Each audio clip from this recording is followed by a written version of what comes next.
Samantala, atin naman silipin ang activities na naganap sa Aurora Music Festival na dinaluhan ng iba't ibang OPM artists.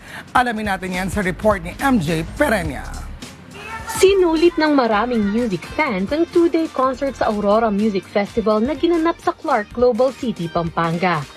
Headliner dito ang P-Pop Kings SB19, inabangan din ang performances ng Four of Spades, Sex Bomb Girls, Ben and Ben at marami pang ibang local bands and artists.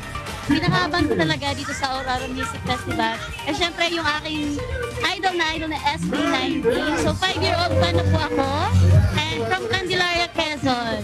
Of course, obvious is SB19. Actually, we came here to complete the trilogy. Yeah, your trilogy because we attended the Davao, Cebu, and now here at Clark with all my friends from Bukidnon. Nakisaya rin dito ang mga kapwa OPM artists na suportado ang kanilang mga idolo. Inaabangan ko talaga is Four of Spades. Gusto ko mapanood sila ng live dahil fan ako ng bago nilang album na Andalusia. Maganda tong entablado na to showcase our talents bilang mga Pilipino at bilang mga OPM artists. Bukod sa performances, nagpasaya rin ang mga celebrity guests sa iba't ibang booths. Isa sa mga highlight ang Ikaw ang Alas Punching Machine, kung saan sinubukan ng dancer and actor na si Raver Cruz na talunin ang record ni People's Champ Manny Pacquiao. Na-achieve niya naman ito nang makakuha siya ng 859 points, lampas sa record ni Pacquiao na 782. This is also what we are promoting.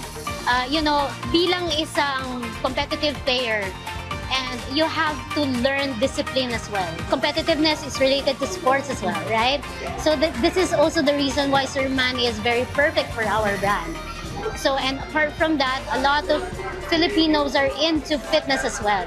Samantala, ikinalungkot naman ng marami ang hindi pagdalo ni Sarah Geronimo matapos i-announce ng organizers na kailangan niya magpahinga ayon sa payo ng kanyang doktor. Sa kabila nito, all out pa rin ang suporta ng fans sa buong event. Ito na ang 5th successful year ng naturang music event at inaasahang magpapatuloy ito sa pagbibigay ng platform para sa ating mga Filipino performer. MJ Perenya para sa Talk Biz.